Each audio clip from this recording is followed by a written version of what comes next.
Oh, great. I think we're all here. Okay, great.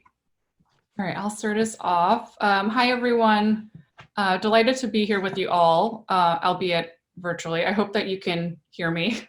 I'm Jessica Hong, and I'm the Associate Curator of Global Contemporary Art at Dartmouth's Hood Museum of Art. Based in Hanover, New Hampshire, Dartmouth College is situated upon the ancestral and unceded homelands of the Abenaki peoples and benefited from the economies of slavery and the labors of African descended captives. This acknowledgement reminds us of the significance of place and the legacies of dispossession and exploitation that sustained and enriched New England. Furthermore, it provides a crucial foundation for building respectful relationships with all those who call these lands home today and into the future. I first need to thank Lucy Leiden, Judith Bonero, and the entire AAMC team for quickly adapting to these unprecedented times. I want to express my deep gratitude to our panelists who were committed to moving forward in spite of it all, and I feel very fortunate and privileged to be here with you. I'll briefly introduce our panelists in a moment, but I also want to thank all of you in the audience that we sadly can't see for attending today.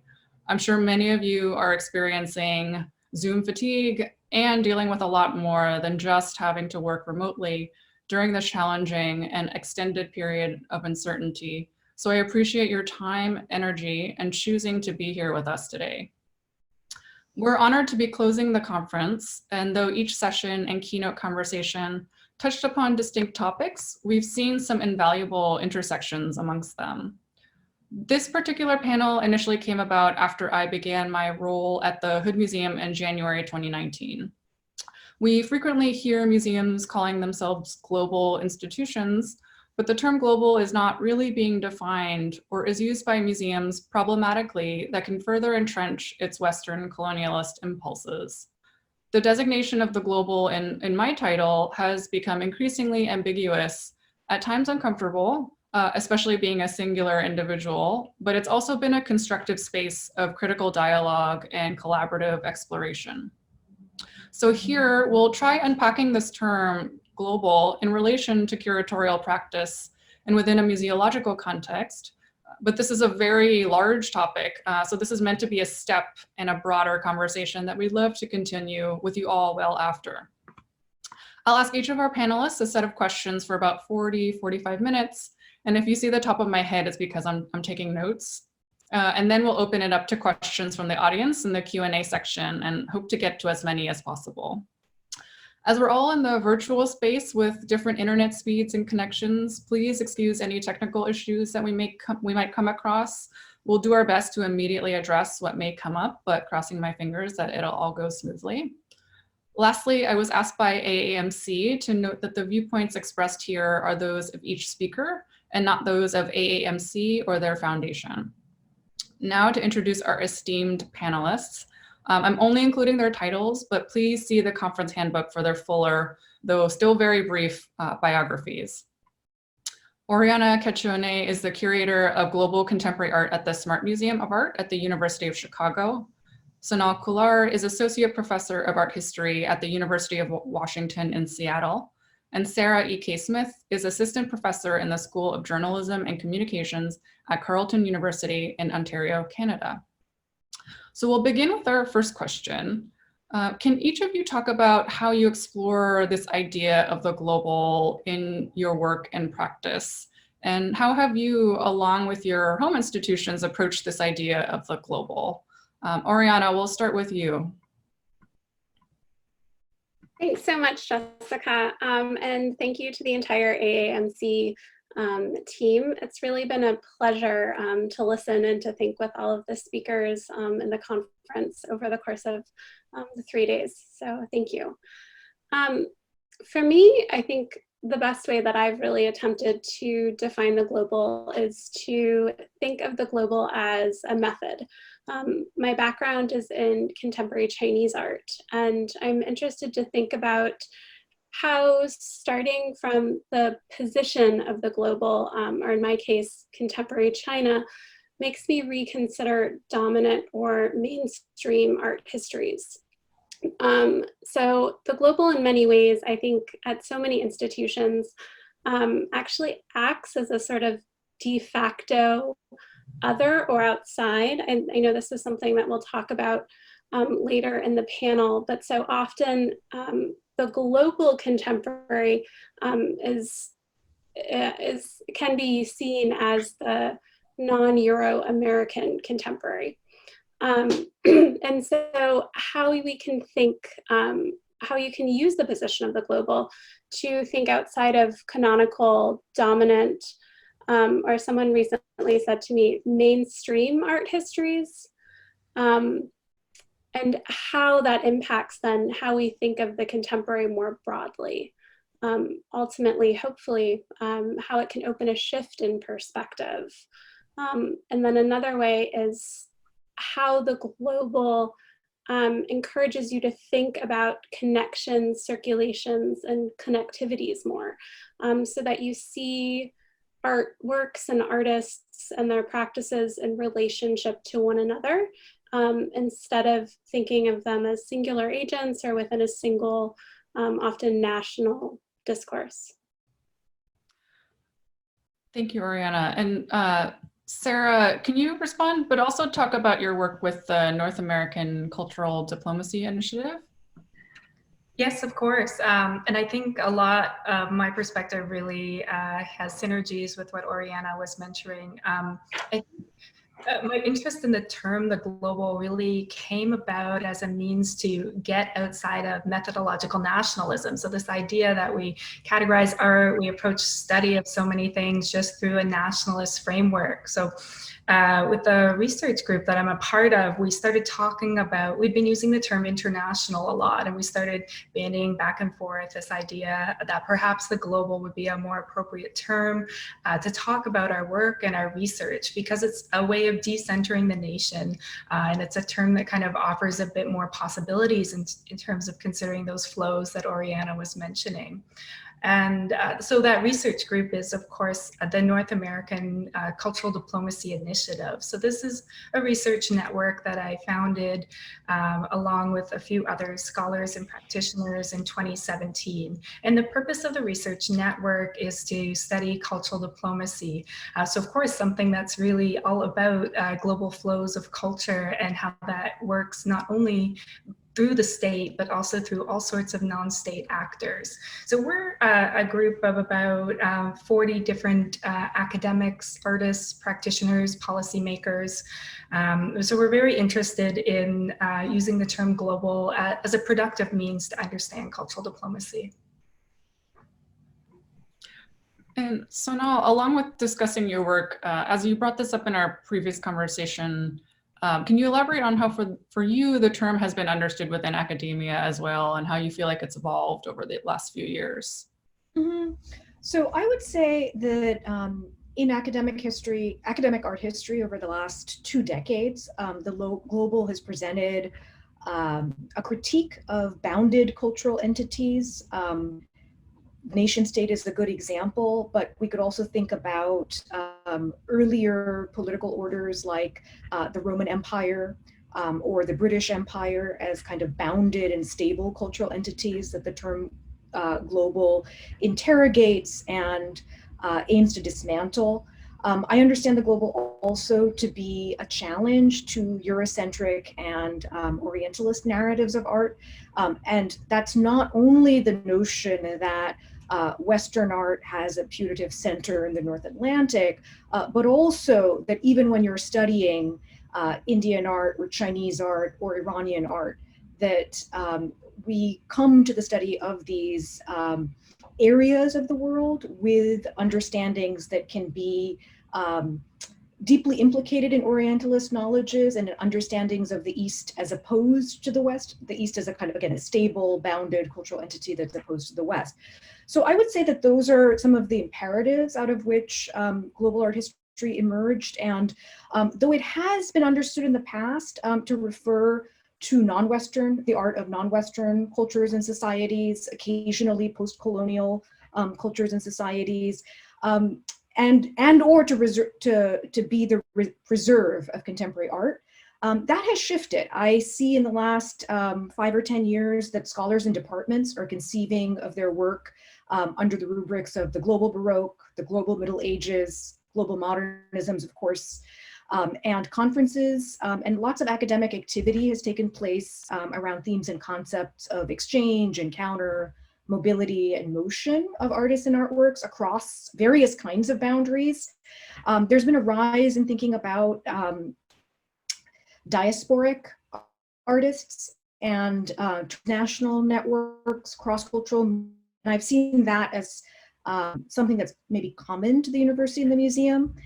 In my own practice, and I'm gonna maybe stop with that and we can pick up on other themes later, I last year organized a series of workshops and conferences around oceanic, environmental, and digital approaches to art history as representing new directions of thinking about global art history.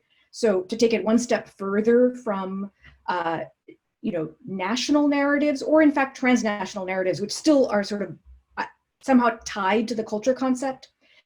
Are there ways in which the culture concept doesn't serve us in thinking about the global, or that we need to think about the culture concept in relation to other categories and sites of knowledge? So that was a project that I did last year, and I've organized 2 other conferences in the past. One, New Geographies of Feminist Art, in collaboration with the Seattle Art Museum, the Henry Art Gallery, that thought about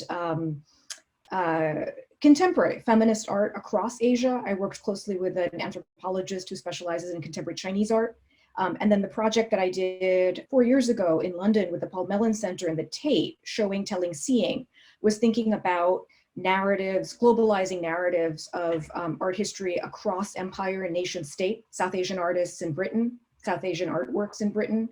And that was very successful too. So I think that, I think of the global as something that sustains my scholarly monographs, but also larger collaborative projects in which, the work is not possible.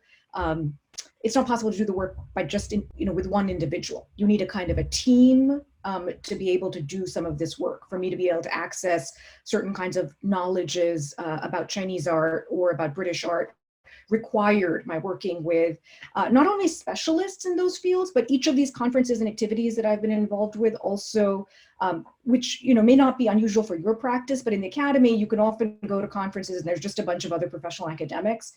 We actively organize conferences where there were artists, critics, students, curators, in a couple of cases, people who worked in auction houses, who were very much a part of the discussion about what does it mean to do global art history now and in the past.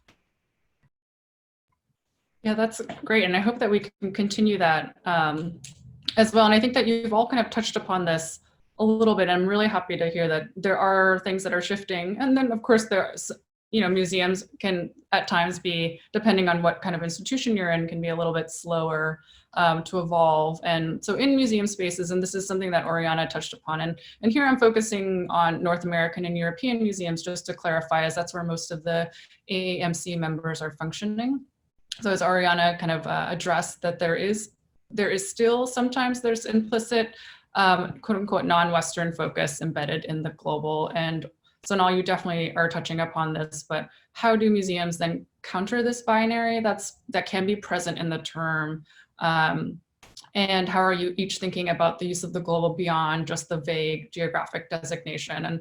And to kind of elaborate on what Sanal has been, had just recently discussed, Sarah, I'd love to begin with your thoughts. Yes, I want to also echo some comments that Sanal made, because a lot of the readings I've been doing around the global come from the area of global studies. So I've been influenced a lot by Eve Darian-Smith and Philip McCarty. I have a book called The Global Turn, and there's this other great book called What is Global Studies? And so the global studies approach, I think, is a really helpful way for us to think about what the global can mean. And as Sanal pointed out, it means, of course, decentering Western ways of knowing and being, and kind of opening up to a bit more complexity and nuance. So I think when I think about how I define the global beyond kind of this vague geography. As you mentioned, global is something that privileges the inclusion of non-Western perspectives. Global is something that is intersectional. It's an approach that is intersectional. And essentially, I guess I have a lot of hope for the term global. I know we're going to be talking about all these challenges and problems with it, but I think it can be, my interest in using the term global is that it allows for contradictions, for nuance, and that it's less burdened with some of the frames of reference and categories that burden some of the other terms we might use to talk about global flows of culture.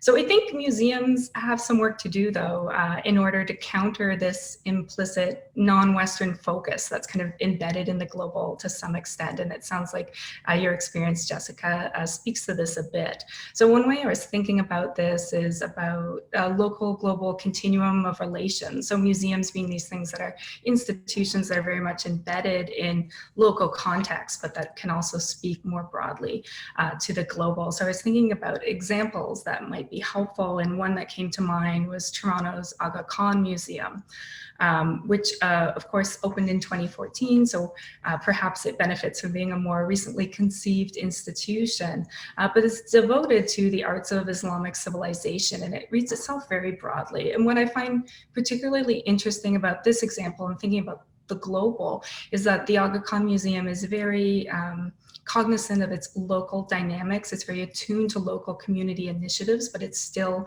approaching a very broad-based topic, and it's able to do so both in the historic and contemporary temporal scope. So I think it provides a lot of food for thought. Oriana, could you kindly respond? Oh, I think you're muted as well. Sorry, you'd think that we'd be used to this by now. Unfortunately not. Yeah, for me, I found so many resonances with both what Sarah and Sunal have been talking about. And I do think that there needs to be, in thinking through the global, there continues to need to be this reinforcing of collaborative formations. Because again, it's not something, I am not an expert in everything. I cannot be an expert in everything.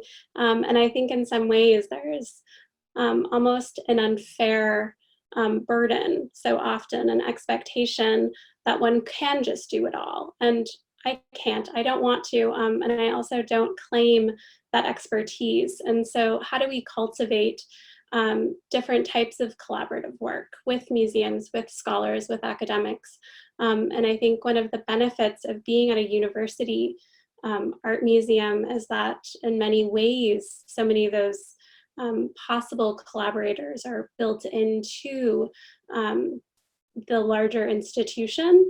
And also for University of Chicago, which very much thinks of itself as a global university with centers throughout the world, how can we mobilize those different sites and spaces to think in a more decentered way of making, so that an exhibition isn't just, say, here in Chicago, but how can we connect more broadly with these different partners?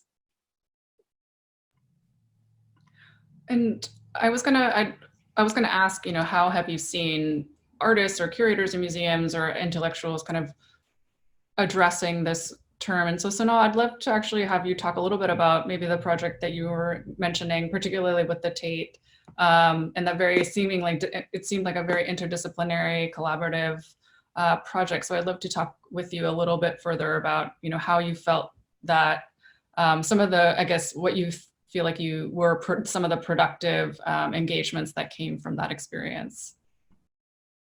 Sure. I just wanted to preface my remarks by saying that I think we need to move away from thinking about the global as somehow, and it's a very common perception, but as being sort of bound up in some kind of coverage notion, that global somehow means comprehensive geographic coverage. That's just a kind of neo-imperial framework That's the logic of empire right there for you, right? That we are going to cover and capture somehow the globe and put it in front of you for display.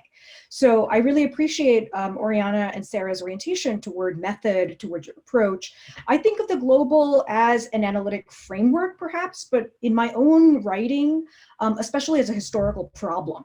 You know, this is not a problem that is new to the 21st century or that we've thought about today. The question of how to be a citizen, whether it's of the Roman Empire or the British Empire, has been a kind of historical problem that artists and intellectuals have grappled with for millennia. So the question of how do we narrate orders of belonging to the world, you know, whether you want to call them cosmopolitan or transnational or internationalist. I mean, there's lots of different iterations of this term that I think could be productive, and that of course artists have a lot to offer on. But let me return to what you were saying, Jessica, or what you asked about the project that I did in collaboration actually with the Mellon Center, the Tate, the Asia Art Archive. There were a number of institutional entities involved. And if anyone is interested, actually, I think many of you might be, the British Art Studies Journal, which is open access, you could all read it online, published by the Mellon Center and by Yale University, has a special issue, September 2019, that was dedicated to some of what unfolded with that conference.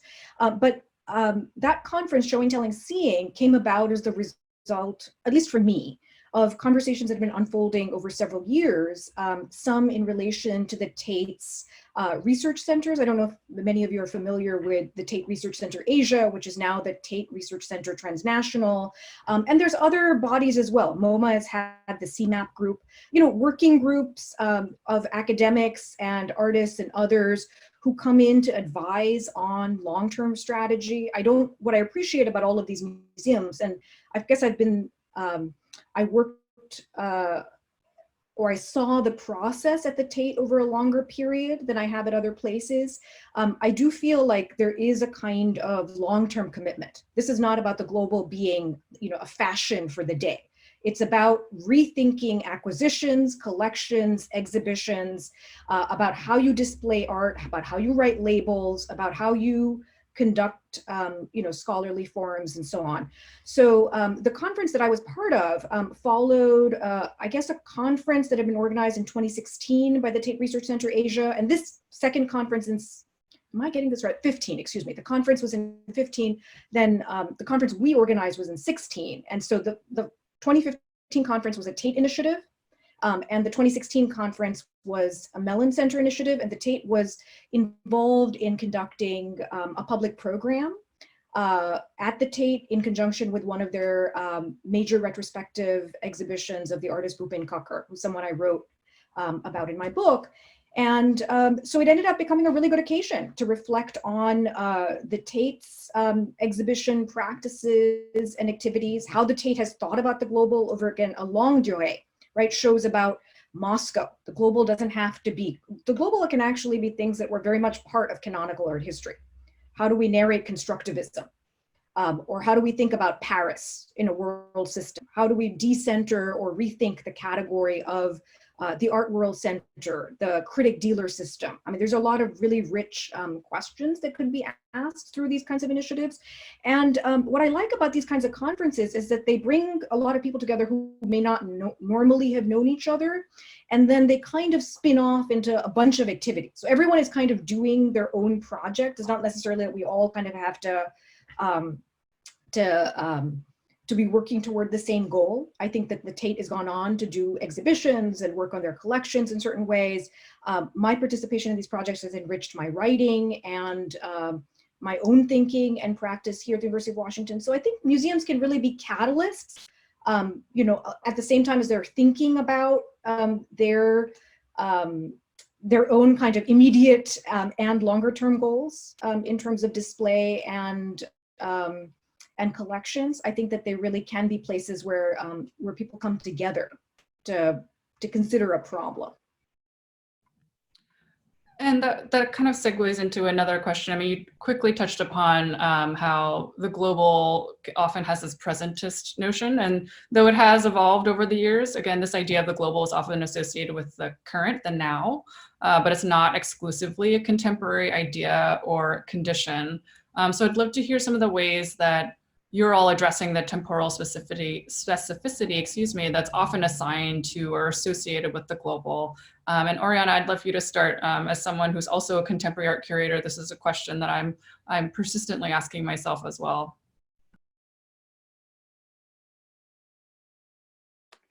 Yeah, for me, I think my practice is very much focused in the contemporary. But I have been thinking more and more, and especially the SMART has been in some ways in a moment of transition since I came to the museum about 2.5 years ago. And so thinking about how we can build out a broader curatorial team that is similarly addressing the global, or that has the capacity to address the global more historically.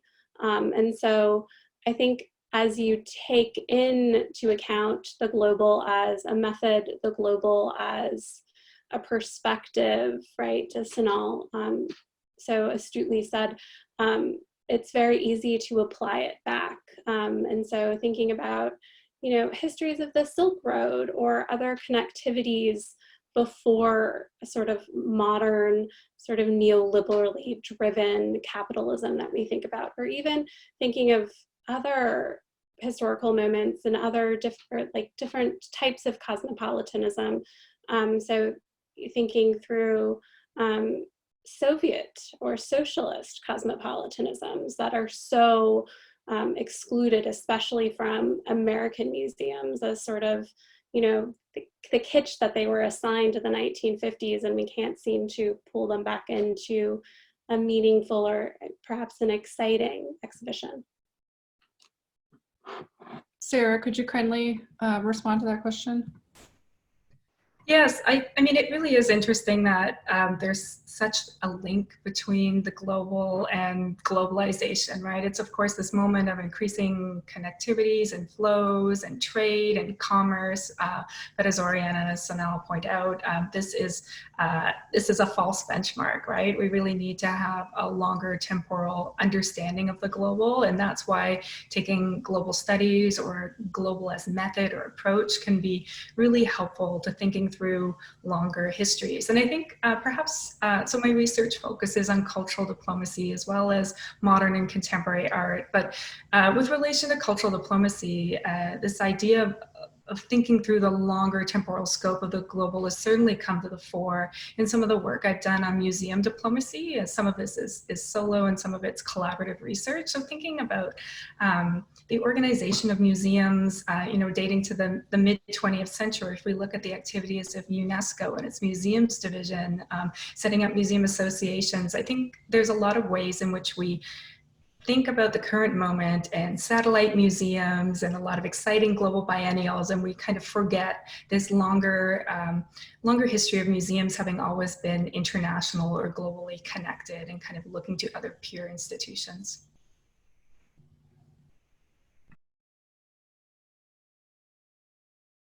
Sonal, could you also respond to this idea of the global being so associated with the present? Sure. It certainly hasn't been for me. It's something that I agitate against in teaching and writing and thinking. So I suppose it has never been limited to the contemporary world for me. I think this is what we're seeing is an instantiation of long histories of interaction and connection that have also included deeply violent globalizing processes. So slavery, colonialism, the genocide of indigenous peoples. I mean, this is all part of a history of globalization that I think we need to examine more critically. I think that there perhaps are challenges. Let me give a little bit of context maybe.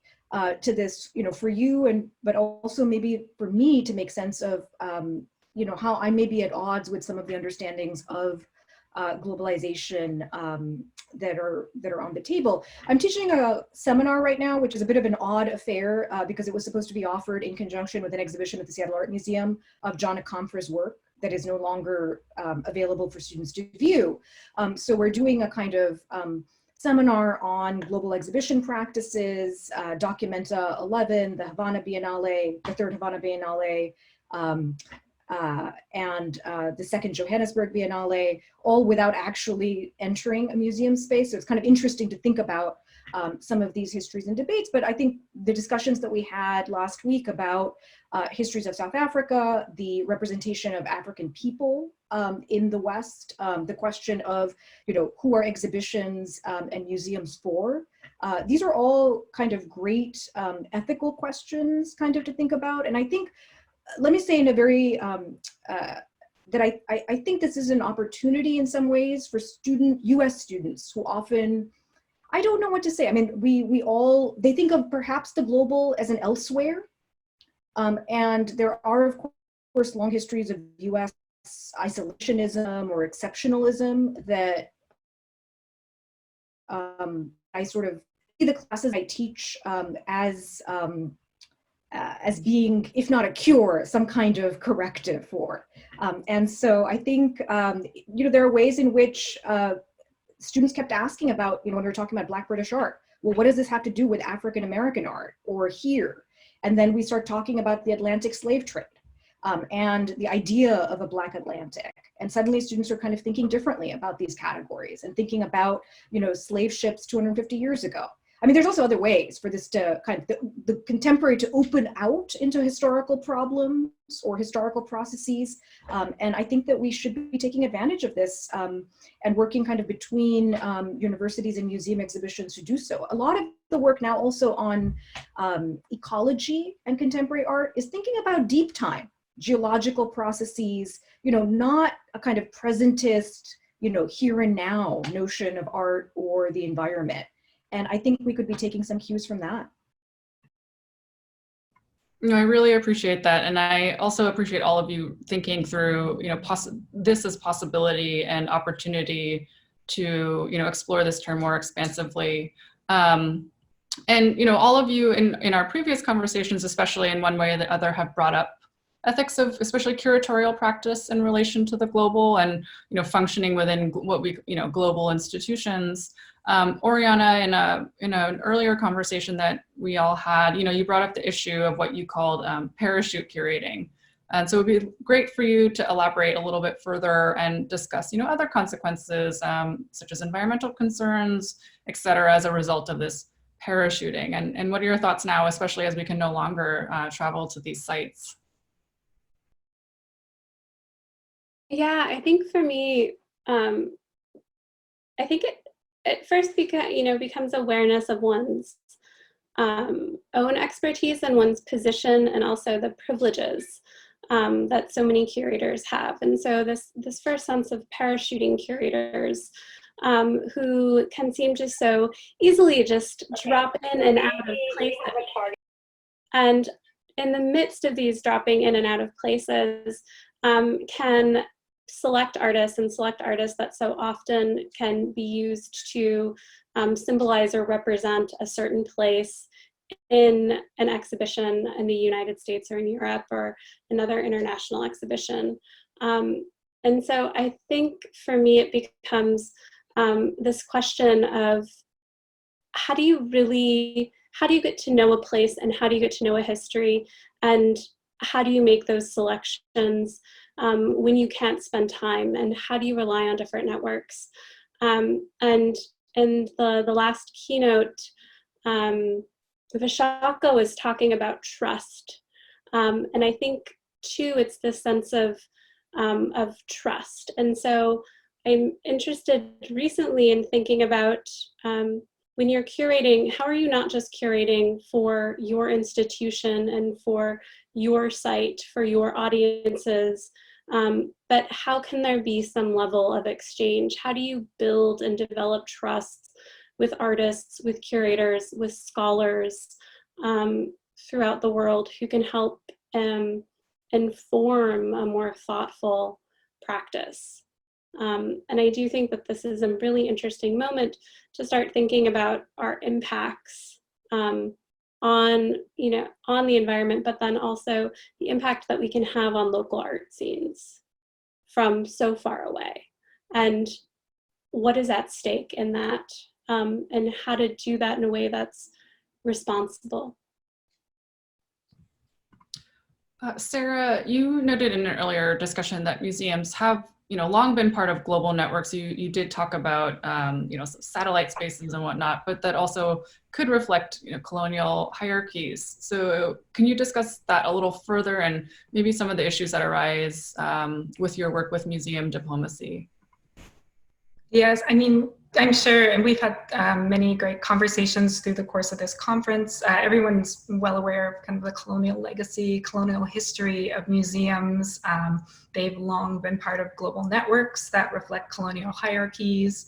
And I think there's a great deal of critical museum studies scholarship that speaks to the very different ways that certain museums and networks of museums have categorized, collected, owned objects, and how that's reinforced regimes of violence, specific power dynamics, and certainly set up certain inclusions and exclusions or certain understandings of different communities. So I think this fact that museums, it's certainly something museums are grappling with and have been grappling with, and certainly increasingly in more explicit ways. It's very important to understand for any global discussion of museums.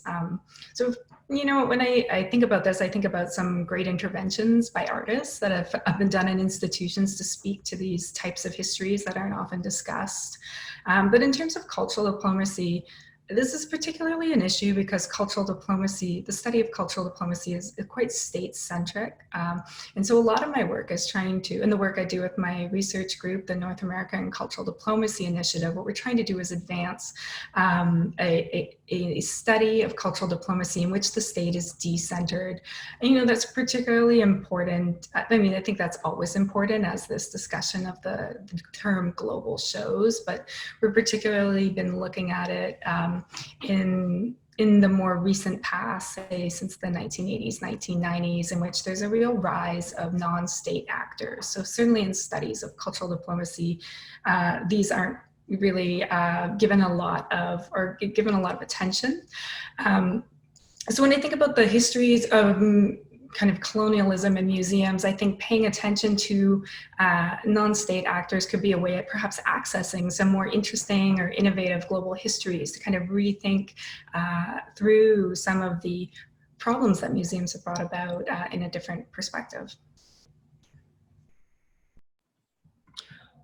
So Noel, in our previous phone call, I'd love to hear you respond to some of the comments, but also you expressed that although, yes, museums are kind of rethinking some of the, I guess, their infrastructural origins, but they're still functioning in this nation-state model. And you talked about some of the ways that museums can rethink their programming, which you touched upon earlier in our conversation, but also displays as well as frameworks. So I'd love for you to kindly talk about that with our audience. Yeah, I just wanted to reinforce one point that came across to me in comments that others have made, but that seems pertinent, that the global is not the opposite of the local. And while it's a cliche to say something about, the local and the global, or the global and the local, I do think that there are ways in which we can rethink narratives and frameworks around place and location, as perhaps better than thinking about these kind of binaries of global and local.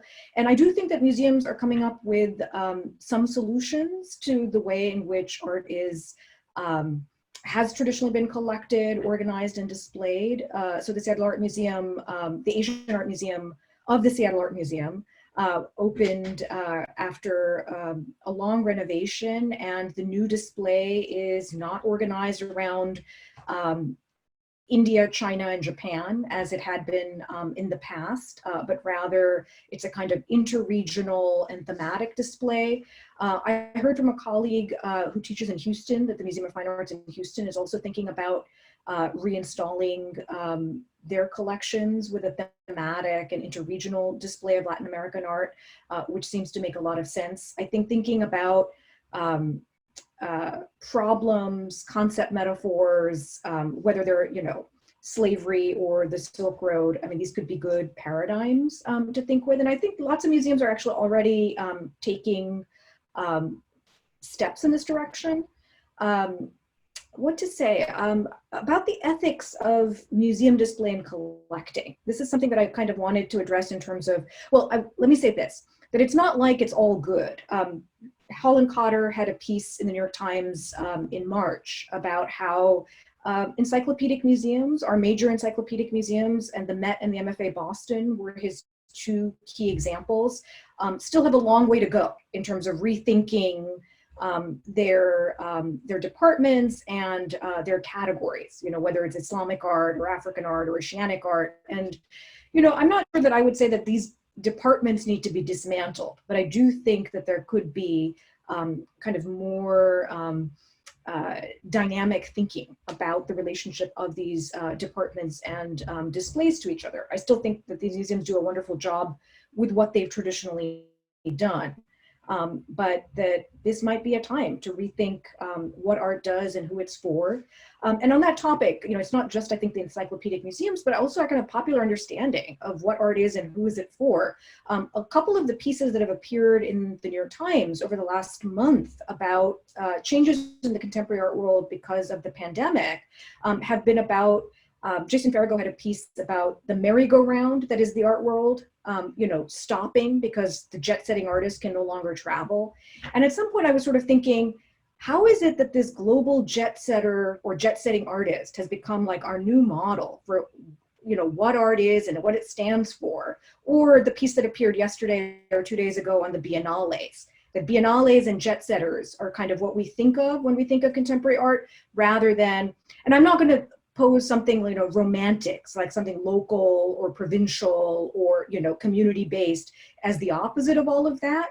But it seems to me that these myths of the art world are just as appealing today as maybe the starving artist in a garret was, 100 years ago. I mean, to me, this is just, this is romance. I think of artists who don't fit either of these two models that in some ways are the most interesting to think with. And maybe this is time for some attention to that kind of practice.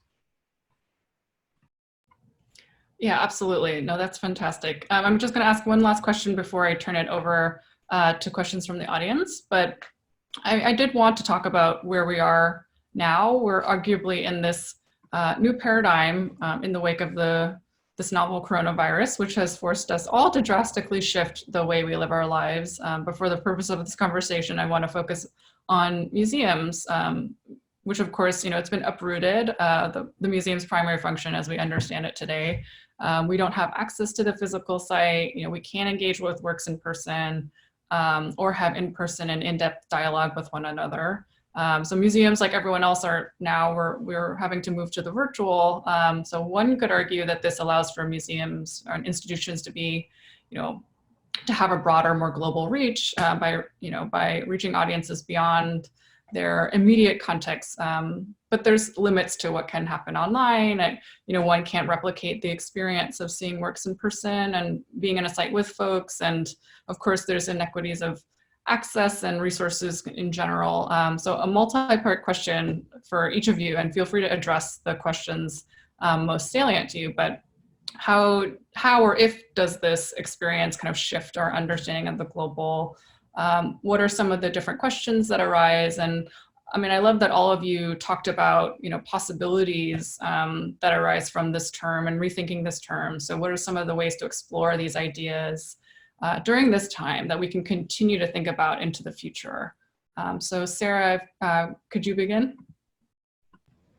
Yeah, I mean, it's such a great moment for us to be able to talk about this and kind of what we're all experiencing. I think in your question, one part of it I want to pick up on is this idea of promise, but also the inequalities of the internet and what is not possible in terms of what museums can be doing for digital engagement. Because I think I'm cognizant as someone who's based in a communication and media studies department that we so often think of the promise of the internet when we really need to think about issues of access and accessibility and privacy and power. So amidst the pandemic and museums striving to do more in terms of global engagement, I've been thinking a lot about, you know, what people are doing and what seems to be working and what doesn't. And one thing I was struck by is, you know, the digital isn't necessarily, you know, getting global engagement isn't necessarily new for museums. It's not new territory. Museums have digital footprints. Museums strive to engage audiences digitally, global audiences, I should add, digitally, and they have been doing that since before the pandemic. I was thinking a bit about the history of virtual exhibitions, because at least in Canada, the Virtual Museum of Canada was inaugurated in 2001. Now, that's a very long history of providing exhibitions, access to collections and educational materials online. So conceivably for a Canadian audience, but one that could be more broadly accessed.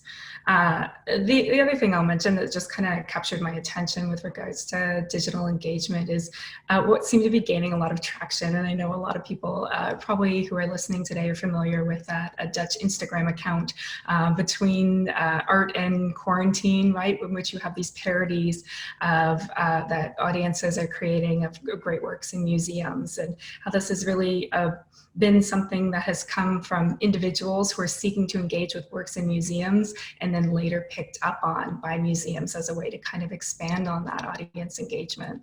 So I think I'll leave it there. Oriana, could you respond? I will actually say that this has been a moment where we have really been focusing on engaging with our sort of core or local audiences. It's not really a moment where we're thinking about the sort of global reach of our website or of the website that we've made for the Allure of Matter, but a way of sort of finding new touch points for our existing audiences. And I will say, as a curator who has an exhibition that is currently closed and was up for what feels to me at least far too short of a period of time, I have been really struck by how insufficient so many of the forms we have of documenting an exhibition have been.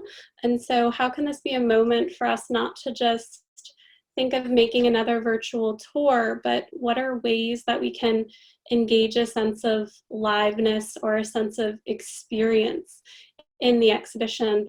We've been working with a dancer and choreographer who was planning to do a dance in the exhibition about 2 weeks ago, and 2 days after the exhibition closed, she sent me a score for the dance that she had planned for the performance. And that was really one of the only satisfying moments I've had in sort of thinking about how to engage with this exhibition, because reading through the score, it just activated you in the space in a way that was dynamic and thought-provoking in ways that I think sometimes we just we haven't thought through these things. And I think it's not enough to just think about, oh, let's put everything online, but really that we need to take this moment as a means to slow down and really review and revise and reconfigure, recreate how we think about the website and its relationship to our actual museum practices. So Noel, I'd love to hear your thoughts. Well, you know, I have to say for myself, and maybe this is true for those of you that work in the museum world, you know, this is a unique opportunity in some ways to reflect rather than to be rushing or firefighting as we're often doing. And so this may be a time to think about long-term projects and strategies for collections and for exhibitions. And I want to emphasize, I think this was in the keynote, but I can't be sure if it was in the panel earlier today, but that I think that we need to think about work that we're doing, not just as, or the work certainly that museums are doing, is not just being about the special exhibitions, that what is happening in the collections, it's really what's going to shape the future of the museum and its location and other locations going forward. I also think that this is maybe a good moment to think about ways in which we could build serious and sustained collaborations between museums and universities or community organizations that are not one-off projects that are just tied to, one exhibition or one more opportunistic, but that are really with curators visiting my class. But I've been thinking about how, digital content, whether it's of the Seattle Art Museum, which is where one of the classes I'm teaching, the exhibition is based, and of the British Library and the V&A, which are my primary repositories for a 19th century art and empire class that I teach, where, how could there be ways in which this supports teaching and learning better? And I agree with Oriana. I'm not sure that just putting up catalog information or virtual tours, my students are not excited about this. It's, I'm an enthusiast anyway. I mean, I'm sort of the captive audience. I'm not excited by some of these tours. And I'm not just fetishizing presence or the experience of, the work of art, but maybe an analytic framework, something that museums can provide visually that we're not able to do. And I just wanted to say that museums have been, for me, in my career as an academic, incubators of ideas. And again, not just because of this kind of magical encounter with the work of art. That happens. But for most of us, the art museum is a workplace. You go there and once in a while, you have that magical, moving, transformative encounter with the work of art. But you're often going, for research and for teaching or for other purposes. But I do think that the way in which museums are also gathering places where, you hear what someone else in the gallery is saying and you learn. I mean, you didn't know them, but what they were saying, or that you get into some kind of discussion with a group of artists and others who happen to be there. I think that's really important, the formal and informal discussions that happen in museums. And that we have to find a way to get those going, even as I can imagine our future is not going to look, at least in the short term, as it did in the past. No, absolutely agree. And appreciate all of your very incisive responses and for this critical discussion. So we'll now move on to questions from the audience. So if you can all just bear with me as I look through.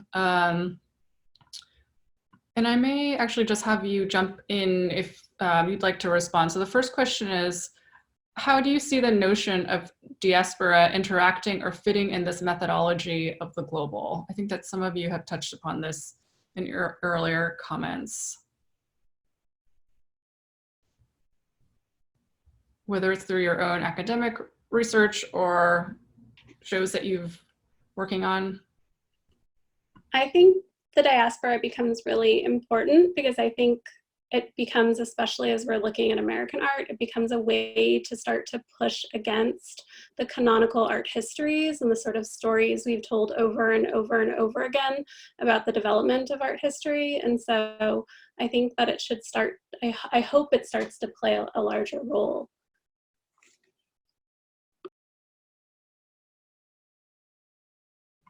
So the next, if anyone else has, and feel free to jump in as needed, but the next question is, can you talk about the dynamics between the local in terms of artistic production, reception, and or markets, and the global? And how are you addressing that in the context of museums and institutional representation of contemporary art?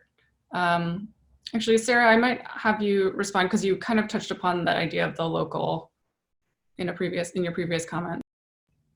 Yeah, and also Sanal brought up some interesting points about the local as well. So in terms of my work, I'm really interested in thinking of it in terms of a continuum. Nothing is, as Sanal pointed out, inherently global or inherently local, right? My interest in using the global as an approach or foregrounding this notion of the global in my research is about how it allows us to look at both the global and the local. So the question is about those dynamics. I think art history today has to account for those dynamics of local artistic production, even if it's an artist whose work is being produced in a specific area, or commenting on that and then circulating more broadly in different contexts, such as different biennials, etc. So I think it is important to be attuned to kind of the nuance and the complexity of these flows. So Noel, would you also mind commenting on that on this question as well, about the dynamics between the local and the global that you also kind of touched upon? I could just say that one of the ways that I'm thinking about this in my own writing, but there's quite a bit of writing on this topic, is to think about scales. And so not to think about the global and the local in as binary terms in some kind of, opposition to each other, but to think about other kinds of categories: the regional, the trans-regional, the municipal, the transnational. I mean, there's all kinds of ways of configuring interactions between scales of activity. One category that's been really important for thinking about global art history over the last 20 years is the city. The global city has been the focus of shows, certainly since the Tate Century City, but there's lots of other examples of, the mega cities shows that's traveled, the Shanghai show, and so on. So there are lots of ways of thinking about traffic between, I guess I don't even know what we would call them, spatial terms. They're not geographical terms, but spatial terms that we use to think about contemporary art. And about, I think, art, again, more in earlier periods and over long histories. And we're getting quite a few more questions. I think that we only have time, unfortunately, for one more. As I'm cognizant of time, I think there's remarks right at 5 p.m. But this is something that I'm going to have all of you maybe respond to. I'll just look at the last question, and please excuse me for missing other folks' questions. But much of the diversity, inclusion, and equity in the museum field has been informed by US, North American politics and societal issues. In comparison to academia or other industries, there is often minimal to zero presence of global, is in quotations, perspectives among museum staff. How do we combat Anglophone privileges? How do we incorporate global voices in the presentation of global art in US and North American museums? And this is a question I'll have all of you answer, and I'll start with the first person on my screen, which is Oriana. This is something that I've actually been thinking about for a bit, and thinking about ways of having more dynamic collaborations. So that an exhibition is not just an exhibition that happens in the US. And I've been thinking about, is there a way to have a traveling exhibition that is progressive in some way? How can an exhibition start in one country or one space, one museum, and sort of morph and change as it's changing location? And then how would you present that change and that shift, knowing that there are different levels of access are a possibility for so many institutions outside of the US, and also acknowledging the privileged position from which we work, and also the radically different institutionalizations, museum practices, spaces that exist around the world. And so I'm really interested to exploring this further, but I think it's really important to start thinking about. Sarah, you're next on my screen. I think this is such an important question, and I do not have any wonderful, great answers here, but the things that I think about, of course, there's big gaps in representation in terms of museum staff. And more than collaboration, I was thinking about the idea of community, so that exhibitions have to connect with different communities, and if a global approach or bringing different global perspectives into a museum or art gallery, it's very important to kind of connect with those communities as well, so they see their voices, communities represented in an appropriate appropriate manner, and also so that they're engaged. And the other thing that comes to mind beyond issues of representation is, of course, as Oriana brought up, this idea of privilege, privileged positions many people occupy in museums, but also thinking about the barriers to training that allow people to get into those museum positions in the first place. I think that's something that institutions should take seriously, educational institutions as well as museums. Sonal, could you also respond as well? Sure. This is a topic that's very close to my heart. I serve on the College Art Association's International Committee, and one of the projects we've identified is to think about diversifying notions of diversity, equity, and inclusion as they've been conceived in the US Academy. So I organized a panel on precisely this topic this year, Languages of Art History, and invited scholars who work outside the US in different historical periods, who are multilingual, and who can reflect on the practice of art history in museums and universities elsewhere, to think about the way that we conceive race, ethnicity, gender, sexuality, class, caste, other axes of difference are not consistent or stable, transhistorical or universal, and how can we be attentive to questions, for example, of gendered and religious difference in classrooms where you're teaching a Western art history book, but you're based in the Middle East. So we had a number of people in this committee who are teaching in the UAE or elsewhere, thinking about like, well, for this audience, how do I need to kind of be adaptive in terms of my teaching of a textbook? So I was part of several conversations at CAA, and we're going to do one next year on art history and ethnography. So ethnography has often been understood, right, as a kind of dominant or a tool of the dominant of Western power knowledge towards others. But then how can we think about turning it on its head and rethinking, again, categories of race, privilege, class, and other axes of difference. In terms of how to achieve this with respect to museum staffs, I think that there was a panel this morning, and then the one on Friday with the group that was talking about indigeneity, that was really helpful in thinking about how we move toward new conceptions of the discipline in our practice. And I wanted to just say quickly, I don't know whether this would fit Oriana's description of a progressive exhibition. I think what she has in mind is actually better than that. But the Artist and Empire show that originated at the Tate, when it traveled to Singapore, the show was completely reconceived, because you couldn't do like a facing Britain's imperial past show the way it had been done in Britain for all kinds of reasons. You couldn't restage it in Singapore. So it was a quite different exhibition. In some ways that was very adaptive to its context. I'm not suggesting that either exhibition was a success. I'm just saying that there are already projects that we could be, casting our net wider and thinking about in terms of what we're doing in our fields.